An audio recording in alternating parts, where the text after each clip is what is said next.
Bismillahirrahmanirrahim. Assalamualaikum warahmatullahi wabarakatuh. Alhamdulillahirabbil alamin. Bersyukur kita kepada Allah Subhanahu wa taala dan bersalawat kita kepada baginda kita Nabi Muhammad sallallahu alaihi wasallam dengan mengucapkan Allahumma shalli ala sayyidina Muhammad wa ala sayyidina Muhammad. Assalamualaikum ya Rasulullah. Pada kali ini kita akan memaparkan mengenai pengindonesiaan istilah asing dari kelompok 7 Prodi Pendidikan Bahasa dan Sastra Indonesia di Kampus Institut Pendidikan Indonesia. Pada kali ini saya sebagai moderator Daniel Fauji dan ada anggota lain, ada Inggit, Rima, Wapa. Pada pemaparan yang pertama akan dipaparkan oleh saudara Inggit. Saya persilahkan. Baik, terima kasih. Pengertian kosakata. Berdasarkan KBBI, kosakata adalah perbendaharaan kata atau banyaknya kata-kata yang dimiliki suatu bahasa. Sedangkan Burhan Nurdiantoro menyatakan bahwa kosakata adalah kekayaan kata yang dimiliki oleh suatu bahasa. Pengertian kata serapan. Kata serapan dalam bahasa Indonesia adalah kata yang berasal dari bahasa lain atau bahasa daerah atau bahasa luar negeri, yang kemudian ejaan, ucapan, dan tulisannya disesuaikan dengan penuturan masyarakat Indonesia untuk memperkaya kosakata. Nah, setiap masyarakat bahasa memiliki tentang cara yang digunakan untuk mengungkapkan gagasan dan perasaan untuk menyebutkan benda-benda di sekitarnya. Hingga pada suatu titik waktu, kata-kata yang dihasilkan melalui kesepakatan masyarakat itu sendiri umumnya mencukupi keperluan itu.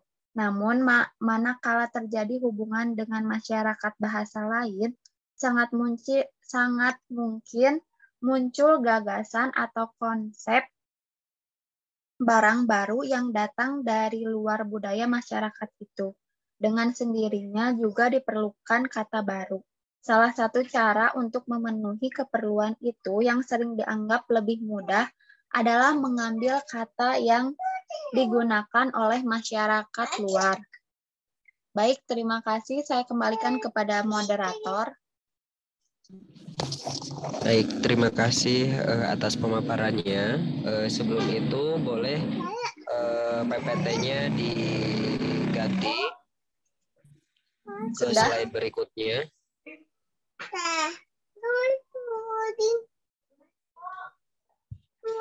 Ya, selanjutnya pemaparan dari saudara Wapa. Saya persilakan. Selanjutnya ada pengindonesiaan istilah asing. Yang pertama ada pengindonesiaan kosakata asing ke dalam bahasa Indonesia. Kosakata asing memang sudah banyak yang masuk ke dalam bahasa Indonesia. Hal tersebut ditandai dengan banyaknya penggunaan kosakata asing di berbagai kesempatan, di berbagai media, dan di berbagai kegiatan, baik akademis ataupun non-akademis, komersil ataupun non-komersil. Kosakata asing yang masuk tersebut ada yang sudah diterjemahkan dalam bahasa Indonesia dan ada yang masih diadopsi. Berikut data pengindonesiaan kosakata asing ke dalam bahasa Indonesia. Yang pertama ada appetizer atau pembangkit selera, kemudian nama asing dari backhoe dan nama Indonesianya ada serok belakang. Yang ketiga ada baking soda yaitu soda kue dalam bahasa Indonesianya. Yang keempat ada bed cover atau penutup ranjang, body lotion atau cairan cair tubuh, boking penempahan, bepas jalan bentar, callboy juru panggil, kedi pramugop, kanopi sengkuap, carport garasi, cash and on the delivery, tunai saat serah, cleaning service layanan pembersih, door prize hadiah lawing, error gawal, dan yang terakhir ada flavor nama Indonesianya ganda rasa. Kemudian yang kedua ada pengindonesiaan kosakata asing dari real estate Indonesia. Real estate Indonesia turut berperan serta dalam pengindonesiaan istilah asing. Mulanya, pengindonesiaan istilah asing dalam real estate menimbulkan pro dan kontra dalam internal REI. Pihak yang pro mendukung pengindonesiaan istilah asing, sedangkan pihak yang kontra kurang mendukung pengindonesiaan istilah asing. Dengan alasan nama real estate sudah menjadi tren untuk tetap mengindonesiakan istilah asing dalam real estate. Contohnya, seperti nama asing dari Bali View, nama Indonesianya Taman Sari Pesona Bali. Kemudian Beverly Tower, Menara Baiduri, Legend City, Kota Legenda, Pratama Hills, Bukit Pratama, Emerald One, Emeralda, Raffles Village, Bukit Rafflesia, Citra Grand City, Citra Raya, Bogor Lake Slide, Danau Bogor Raya, Rainbow Hill, Bukit Pelangi, kemudian yang terakhir developer atau pengembang. Selanjutnya, dalam bahasa asalnya, real estate merupakan kata majemuk yang berarti harta tak bergerak yang berupa tanah, sumber alam atau bangunan. Istilah real estate diterjemahkan ke dalam bahasa Indonesia menjadi lahan atau tanah bangunan. Lahan berarti tanah garapan, sedangkan dalam bahasa Indonesia yang diserap dari bahasa Jawa berarti sesuatu yang dibuat atau didirikan. Penerjemahan itu dilakukan berdasarkan konsep makna istilah yang dikandungnya, bukan berdasarkan makna kata demi kata. Kata estate dapat diterjemahkan menjadi bumi, bentala, atau kawasan. Kata nama yang hendak dipilih sangat ditentukan oleh suatu konteks.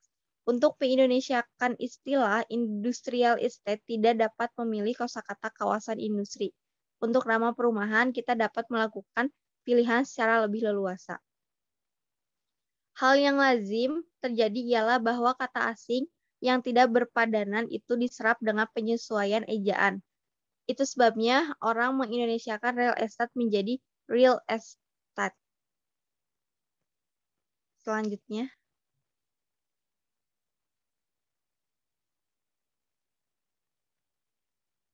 Dari uraian tersebut dapat disimpulkan berikut. Asalnya real estate, serapan adaptasi kronologis real estate, adaptasi morfologi real estate, padanan, lahan hiasan atau tanah bangunan. Kemudian ada istilah asing bidang tertentu, istilah dari bidang properti, misalnya builder, bahasa Indonesianya pembangunan, kemudian bungalow, Indonesianya bungalau, cottage, bahasa Indonesia pondok, developer, pengembang, gate, pintu, gerbang atau lawang, land, bumi, lahan, laya, show, unit contoh, kemudian yang terakhir bahasa asing dari townhouse, bahasa Indonesianya rumah bandar.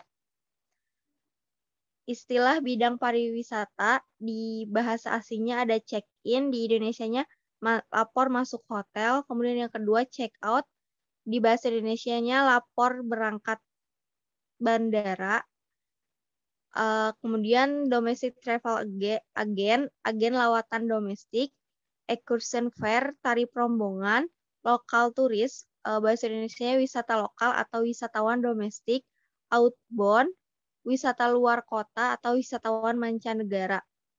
VIP, very important person, kurs valuta, bahasa Indonesianya kurs valuta asing atau kurs mata uang asing.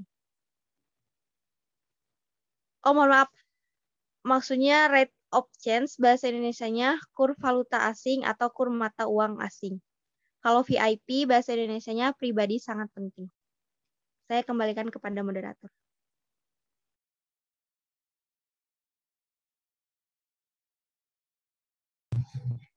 Baik, terima kasih Saudara Wapa atas pemaparannya.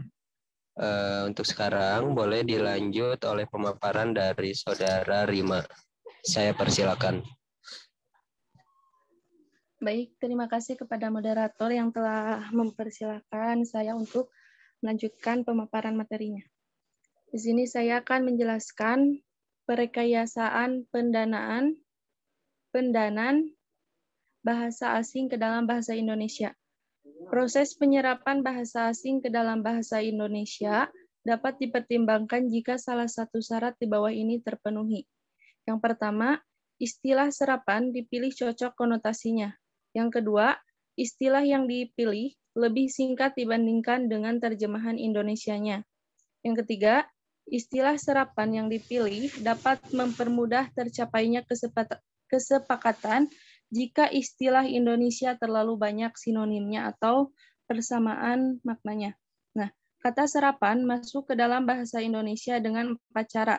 Yang pertama, adopsi, di mana pemakaian bahasa mengambil bentuk dan makna kata asing itu secara keseluruhan. Contohnya, supermarket, plaza, dan kata mall. Yang kedua, adaptasi. Pemakaian bahasa hanya mengambil makna kata asing itu, sedangkan ejaan atau penulisannya disesuaikan dengan ejaan bahasa Indonesia. Contohnya, kata pluralization menjadi pluralisasi. Yang selanjutnya, penerjemahan. Pemakaian bahasa mengambil konsep yang terkandung dalam bahasa asing itu.